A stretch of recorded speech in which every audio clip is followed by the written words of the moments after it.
Hello everyone, Rurikhan here coming at you with an interview from E3 2013. This interview was made possible exclusively due to the fact that the game station allowed me to follow one of their camera crews around the show floor, thus granting me access to a lot of exclusive content that I would not have been able to obtain otherwise. And not only that, but they also gave me the footage that their film crews shot on site so that I would have the best possible quality of footage to upload onto my channel. Today's interview is about Lost Planet 3 from Capcom.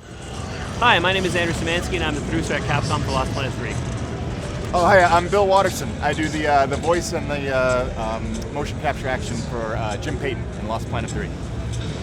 When we originally envisioned the concept for Lost Planet 3, we realized that there was a lot of stories that existed in the universe of Lost Planet that we hadn't really explicitly shown on screen. So we saw this as a great opportunity to go back in time and actually tell the origin story of the Lost Planet franchise. Jim Payton is a family man, hard-working, blue-collar, salt-of-the-earth type from Kansas. Just looking out for his family. He's got a newborn son and a wife at home, and he's trying to provide for them. And he can't do so on Earth, so he leaves. Breaks his heart to leave, but he does so that he can provide back home. Yes, the story of Jim Payton basically is him arriving on the planet, and once he arrives, he's working on contracts, trying to earn a living. He's trying to provide for his wife and son, and he initially goes there just as a working class kind of guy. But eventually he realizes that there are mysteries on the planet and conspiracies that he wasn't aware of. And he doesn't want to get wrapped up in them, but he has no choice. And it becomes this very kind of fish out of water story where Jim is embroiled in this human conflict that's occurring on an alien planet, and he becomes an integral part to the resolution of that conflict. The main thing that Jim Payton is up against in Lost Planet 3, I would say, besides bugs, is loneliness. It's a brutal planet. It's a hard job, and his wife and his boy are a million miles away. There's wonderful, touching moments of Jim communicating with his wife, and it's heartbreaking.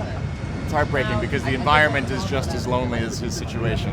Jim, in the course of his travels, finds these buried structures underneath the ice. Now, this is a problem for him because he's been told that they're the first humans ever on the planet. So why would he find man-made structures buried in the ice? Now, he confronts his foreman about this and says, "What have you not been telling me?" And this really forms the catalyst of his discovery of the Snow Pirates. And the Snow Pirates are a faction of humans that for some reason have been on the planet for decades. And he has to get to the bottom of that mystery and try to see how he can bring these two together. But it turns out that there are circumstances beyond his control that are going to thrust these two factions into conflict. Jim is a departure for the Lost Planet franchise. He's much more human. He's not a soldier. He's not a military man. He's a working man, and he's just trying to get by. He's not a hero. He's not a tough guy. He's just an average Joe trying to earn a buck. There's a lot of different types of environments in Lost Planet 3, and I think what you'll find is when Jim first arrives on the planet, we really hit you hard with the frozen landscapes, the snow, the ice, the blues and the whites, a lot of whiteout conditions, storms, blizzards.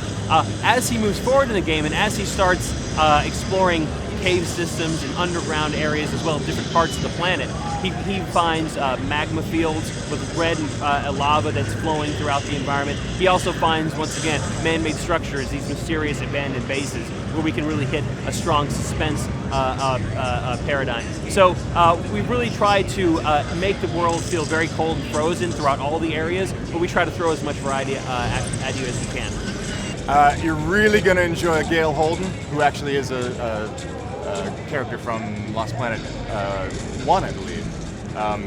And this is him when he's young, bright-eyed and bushy-tailed, and he's a blast. Jim's nemesis, LaRoche, is a bastard. You're going to love that guy.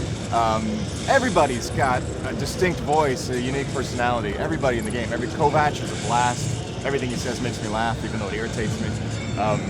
Yeah, it's a fully realized world full of three-dimensional characters. The role of thermal energy has been changed from basically a life-saving measure as it was in Lost Planet 1, where you had to constantly grab it in order to survive. In this, it's kind of a resource. And we've tied that into our narrative because the colonists are on this planet in order to find and harness the power of the thermal energy. So it's kind of like an intergalactic gold rush, if you will. So Jim is part of this expedition. He's finding this thermal energy. It's a very valuable resource. He can trade it in to the quartermaster at the base to buy new weapons and upgrades, so it becomes the game's currency. Upgrades in Lost Planet 3 are basically divided into two main categories. One category is upgrades that you get over the course of gameplay. These are gifted to you or otherwise rewarded to you as part of missions, and they're things that allow you to access new areas and really move forward in the story of the game. Apart from that, you also have the optional upgrades, which are things that you can buy for both Jim and for the rig. So an example of the kind of mandatory upgrades, the story-based upgrades for Jim would be the grappling hook, the thing that he can fire out and he can access higher areas. He can also use it to rappel down into deep cave systems and things like that. On the rig side, an example of that would actually be the winch. Similar concept. It takes the claw arm that's on the left arm of the rig, attaches a cable to it, and allows you to fire that out, grab onto things, reel them in. You can also use it to attack flying enemies. Now, those are two examples of upgrades that you unlock over the course of the game. Some optional upgrades for Jim would be new weapons. Every weapon can be purchased, it can be upgraded, and you can also obtain alternative alternative ammo types for it, like incendiary rounds and things like that. For the rig, these optional upgrades would include improved armor plating. There's a power-up that you can purchase that will allow you to absorb thermal energy without having to get out of the rig. And there's also combos that you can buy, literally new fighting moves for the rig when it's attacking its enemies. So we feel like we've created a really nice upgrade path for you throughout the game. There are a lot of new acrid types in Lost Planet 3. We've tried to bring back a lot of fan favorites, such as the Dongo, the one that kind of rolls up in a ball and rushes you. But we've also included new ones like the Pack Hunter, which is a wolf kind of inspired acrid that hunts in packs and attacks you. It's like a mammalian style creature. So there's a bunch of new ones. One of my favorite is actually the one that we're showing here at E3 in our demo. It's called the High Bean. It's a Category G acrid, which is the largest class of acrid. And it's one of our boss characters, and it literally takes up an entire level. So Jim, throughout the course of that level, Jim is having to fight it multiple times, both on foot and in the rig. You actually have to jump in the rig to finish it off. For multiplayer in Lost Planet 3, we've basically divorced it completely from the campaign. So you've got your single-player campaign. It's very focused on Jim. It's very focused on his story and the power of that tale. And the multiplayer suite exists separately from that. In that multiplayer suite, you've got 4 different gameplay modes across 6 different maps. One of our hallmark multiplayer modes is something called Scenario Mode. And what we really try to do in Scenario Mode is give each map its own unique rule sets and game type. So instead of in most shooters where you say capture the flag and then pick a map, and every single map you go to, you're just trying to grab a flag. In Scenario Mode in Lost Planet 3, you may have to attack an acrid, grab the thermal core after killing that acrid, and then bring that back to your base. And so we've tied the objectives into the narrative. And you've got the narrator who has unique VO for every map, who's egging you on and pushing you forward to these objectives. So for Scenario Mode, you really feel as though you're grounded in that Lost Planet universe as you're playing the game. And there's so many new things that we've done for Lost Planet 3. We have a new progression system. You can unlock upgrades, abilities, passive and active abilities that you can use throughout matches. Things that we've never done before. On the co-op side of things, rather than give you co-op in the campaign, as I've already said, we've included that as one of our game types. We have a game type called Acrid Survival, which is 2 3-man teams.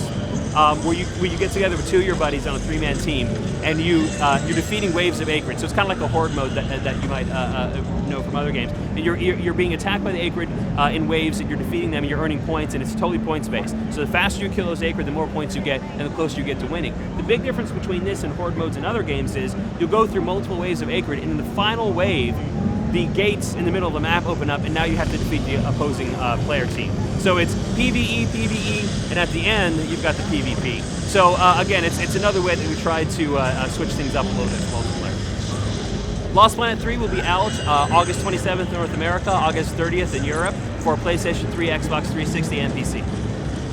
Thanks everybody for watching. I'm Jim Payton, or Bill Watterson.